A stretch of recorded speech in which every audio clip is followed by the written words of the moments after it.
introduce you to Deborah Kaplan, who is here with us. Debbie, raise your hand. Debbie is one of the executives at Goddard Riverside, and Goddard Riverside has a contract with the Parks Department whereby workers from their greenskeepers comes to me here in the park Tuesday, Wednesdays, and Thursdays from 9 to 11. And I can assure you none of this would have happened without them. They are a wonderful group of people, and I've had them for 20 years. Are we all here? All right, to get started, let's see how good your memories are. I want you to look around. Sky, the river, the apartment buildings over at Riverside, the trees, the flowers, and everything else, and see how much you can hold in and remember for just a minute. Look around, and now comes the big question. It's 90 years ago, 1933. I'm about to celebrate my first birthday.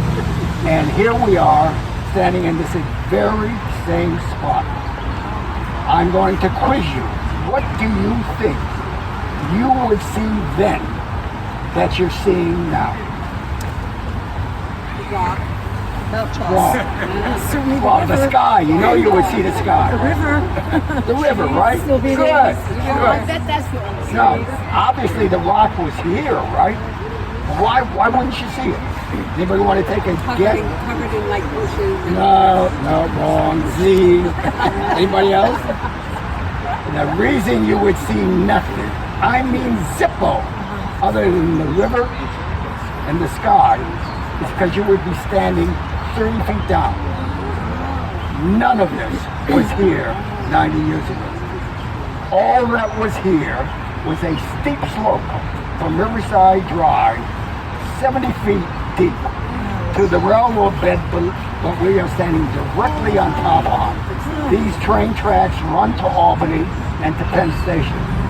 Not only that, but there was a steel fence on both sides of the track, so that if you lived in Manhattan, you had no access to the Hudson River, because the fence, even though the tracks had a couple overpasses down by 34th Street, you saw nothing. You were isolated. And what do you think it looked like in 1933? Garbage, dumps, shanty towns, everything on the other side of where we're standing right now. And by the way, the Hudson River was 50 feet closer. 50 feet closer. Everything on the other side of the highway was not here. That's all landfill. And the trains, as they came by, were now electrified. So if you lived on Riverside Drive, you think things are bad today? Let me tell you something. In 1933, not only did you have the smoke from the chimney of the engine, but most of the cargo were pigs and hogs going to slaughter. And if you wanted to know what that wonderful, especially for the Orthodox Jews who are here, can you imagine sitting in your apartment and smelling that all day? So in any event, that's what it was like. And you would think that the city would have done something about it. And the West Siders were just as vociferous then as they are today. You would have think they would have done something about it. And in fact, they tried. Because in 1870, as many of you know, Park Avenue railroad tracks were covered, and real estate values on Park Avenue shot to the sky. And obviously, if you live along Riverside Drive and you saw what happened on Park Avenue, and you're seeing that smell and the stench and the nonsense of what's going on across the street from you, you'd want the railroad tracks covered. And in fact, from 1870 to 1924, 4 plans were proposed for the covering of the railroad tracks. Nothing got done, as is usual in the city of New York. And finally, in 1924, they finally got together enough political gumption and money to start one of the plans to cover the tracks. Next question, and whoever gets this one right is a genius. To 1934, of these open tracks going from the tip of Manhattan, all the way down to Penn Station, and right here at 72nd Street, where they want to start covering the tracks. How far up from 72nd Street to the George Washington, how far up do you think they got in 10 years? 10 years, right? 100 blocks, 10 blocks, 50 blocks. They got to 74th Street. They got to 74th Street. Along comes the Depression. Well, you're not going to get anything done during the Depression, right? The state has no money. The city has no money. The federal government can borrow and print money, but the way it had been before 1932, projects, they just didn't happen. And even if they happened, you had to know the right person, the right thing. It just didn't happen. But in 1932, three things happened that were all bad but were good for New York City. First, the Depression, very, very bad. No money in coffers, very, very bad. 20% unemployment, very, very bad. And the reason that was good for the city of New York is along came a guy by the name of Bob Moses. Bob Moses was not an architect, was not a landscaper, knew very little about any of this nonsense, but what he did know was how to tap into public funds for public purposes. And Bob Moses proceeded to build 132 acres of park running from 72nd Street all the way up to 155th Street, cover the railroad tracks, fill in everything along the Hudson River from the Henry Hudson Parkway to the river, add 132 acres of land to this park, fill in 1 million cubic yards of fill on the other side of the Henry Hudson Parkway, build the Henry Hudson Parkway, build the Henry Hudson Parkway Bridge, get all the way up to Sawmill River. And how long do you think it took him to do that project? And how much do you think it cost? Guess. $20 million. What? 5 years. Okay.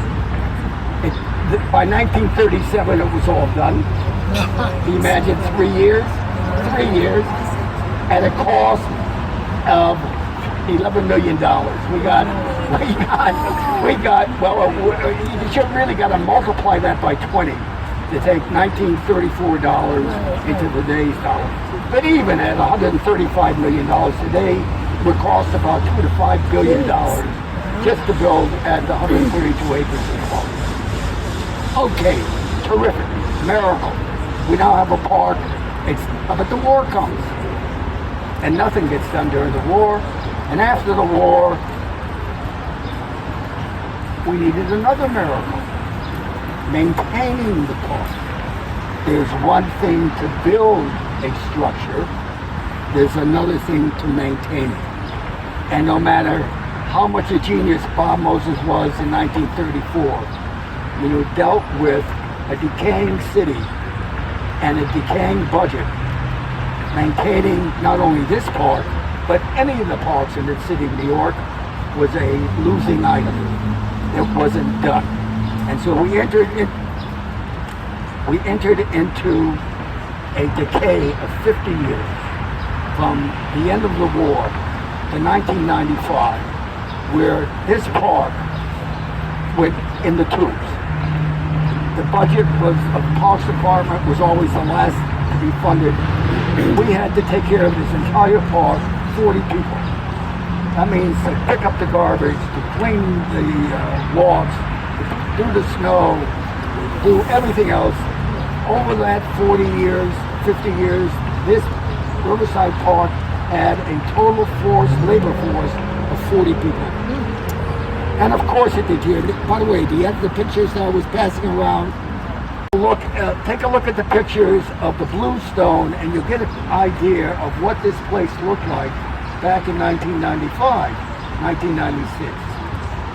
You'll get a chance to understand how fast this park deteriorated. In fact, the New York Times did an article, an expose in the 90s of the parks in the city of New York. And they selected this location as a prime example of what had happened to the parks in the city of New York. So you got an idea of how bad this was in 1995. Now, a few good things did happen after the end of the war with regards to the park, and what I'm leaning against right now is one of them, the Warsaw Ghetto Memorial. Now, this little plaque in the floor was marking the spot of where a memorial was to be built. Do you see a memorial here? No, it never got built. And that's typically of what happens in the city of New York. A guy by the name of Adolf Lerner in 1946, who was a Polish refugee, came up with the idea that he wanted to see an eternal flame for the 6 million Jews that were extinguished in the Holocaust. And since he was also from Warsaw, to honor the Jews that were killed in the Warsaw Uprising. Dwyer, who was mayor at the time, loved it. Moses loved it. But they all loved the idea of giving him a small little piece of land. But the city was not going to pay for a memorial. And if they wanted a memorial, he had to raise the money. And even if he raised the money, and even if he had the plans, he had, I don't know what that is, but even if he had the memorial and he had the plans, he had to get through the city arts department, the landmarks department, the this department, the that department, and of course, obviously, it never happened. And they're still trying to raise money for a memorial, and they haven't succeeded. But in 1995, I started to get involved with this area of the park. That happened absolutely as a coincidence. I moved to the west side in 1962. My wife is here. There's Dee Dee. Here's Dee Dee. Dee Dee was pregnant with our second child. We had already had a 1-year-old, 2 years old. Jimmy was 2. Right, Jimmy was 2. We moved into 450 West End Avenue, and we came to the park every day, right? So every day we played in the park, terrific. I didn't know this was here. I walked by it for the next 20 years, maybe 1 million times, and I never saw it. I want to show you that I'm no different than most of the New Yorkers, because until this was restored, if you ask people what was the Warsaw Ghetto Memorial, they look like they point to Washington or Warsaw. Nobody knew it existed. Nobody even, and even the people who went by it knew it existed. But that's New Yorkers. I remember working here along the West Side Highway once with the garden, and a guy sees me on my hands and knees. He says, "What are you doing?" I said, "I'm weeding." He said, "What are you weeding?" I said, "I'm weeding a garden." He said, "No, you're not." I said, "What do you mean, no, I'm not?" He said, "I run by here every day for the last 10 years. This wasn't here yesterday." Swear to God, true story. This was not here yesterday. People are oblivious to what's in front of this. And as a matter of fact, to show you how oblivious people are. It's pretty now, right? If you stood here and saw how people walk by, 95% of them walk by either looking at their phone or speaking to somebody. The rest look at the flowers. So if that's what we get from the people who are in the park, you can imagine about the other 8 million who are out of the park. They really don't care. So if this park was to be taken care of, and this doesn't want just Riverside Park, it's Central Park, it's all the parks. If it was to be taken care of, government wasn't going to do it. Somebody had to do it, and along comes the Central Park Conservancy and the Riverside Park Conservancy. They got started in the 80s. And Riverside Park Conservancy was first called Riverside Park Fund. And it got started in 1986 by about 14 co-ops along Riverside Drive. Now the problem was they had no, well, there goes my, hello, are you there? Yeah, we're good. Yeah. The problem was it had no money. It had no money. Had a budget of a couple $100,000. Today it has a budget of $7 million. Central Park Conservancy had no money. They had a couple $100,000 in 1980. Today they have a budget of over $100 million. That's when people get involved. When I started here in 1991, I came to the Riverside Park Fund at the time. My name, Stanley Zabar, was on the board. He knew that they needed to get funds to restore the plaza and to do the beds. And he knew, because he was a client of my office and I had a garden out in the back of my desk, he knew that I was a sucker for taking care of this place. And so he got me involved. They handed me these 5 beds to play with. And if you are given an opportunity to play with something like this, and it's your hobby and your life's work, obviously it works. Now let's go back over here and I'll show you how we did this area.